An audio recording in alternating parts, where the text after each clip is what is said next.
ప్రభువైన యేసుక్రీస్తు నామంలో మీకు సమాధానం కలుగునుగాక. షలోమ్. మనము సంవత్సరం యొక్క చివరి దినములో మనం ఉంటూ ఉన్నాం. అనేకమైనటువంటి సంఘాల్లో ఈ చివరి దినాల్లో డిసెంబర్ 29వ తేదీ, 30వ తేదీ, 31వ తేదీ సిద్ధపాటు కూడికలు కలిగి ఉంటారు. మీ సంఘంలో కూడా ఉంటే చాలా సంతోషం.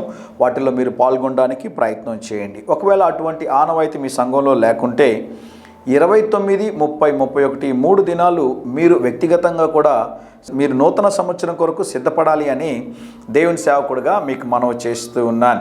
ఈ 3 దినాలు దేవుని సన్నిధిలో కనిపెట్టడం ద్వారా దేవుడు ఈ సంవత్సరం మన జీవితంలో చేసిన మేలులన్నిటికీ దేవునికి కృతజ్ఞతాస్తుతులు చెల్లించడం, ఒకవేళ మన ప్రియుల్ని ఆత్మీయుల్ని ఎవరన్నా కోల్పోయి ఉంటే వారి కుటుంబాల కొరకు ప్రార్థన చేయడం, మనలో ఇంకా దేవునికి ఇష్టం లేని కార్యాలు ఉంటే, బలహీనతలు ఉంటే వాటన్నిటి కొరకు ప్రార్థన చేసి ప్రార్థనాపూర్వకంగా సిద్ధపడి నూతనమైనటువంటి సంవత్సరంలోని మనం వెళుతూ ఉండగా నూతనమైనటువంటి ఆలోచనలు, నూతనమైనటువంటి ప్రణాళికలు కలిగి ఉండాలని దేవుని సేవకుడిగా మీకు మనవి చేస్తున్నాను.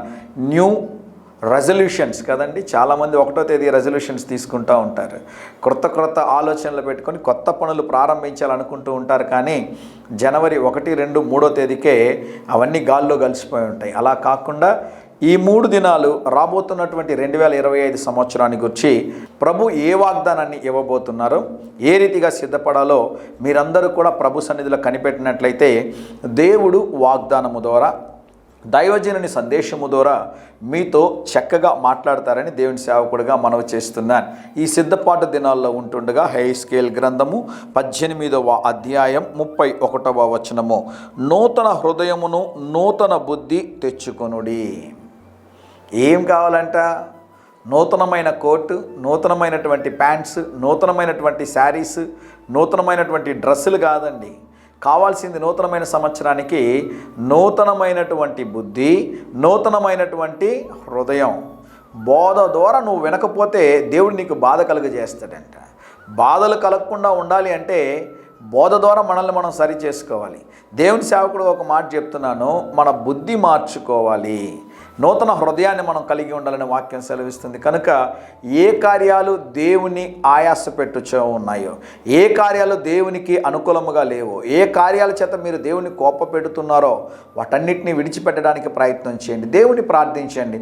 ఇన్ని సంవత్సరాలు మీ బుద్ధి మారలేదు కదా, ఇన్ని సంవత్సరాలు మీ హృదయం మారలేదు కదా, గ్రహించండి. మారాలంటే అది మీ వల్ల కాదు, పరిశుద్ధాత్మ దేవుని వలన మటుకే సాధ్యము. ప్రార్థనలు గడపండి ఈ 3 దినాలు. ప్రభువా, నూతన హృదయం నాకు ఇవ్వండి ప్రభువా, మీకు ఇష్టం లేని కార్యాలు నాలో ఉంటే తెలియజేయండి ప్రభువా అని మీరు సిద్ధపడగలిగితే 2025వ సంవత్సరము ఓ ఆశీర్వాదకరమైన, దీవెనకరమైన సంవత్సరంగా దేవుడిని జీవితంలో జరిగిస్తారని దేవుని సేవకుడిగా తెలియజేస్తున్నాను. ధైర్యంగా ఈ దినాన్ని ఎదుర్కోండి.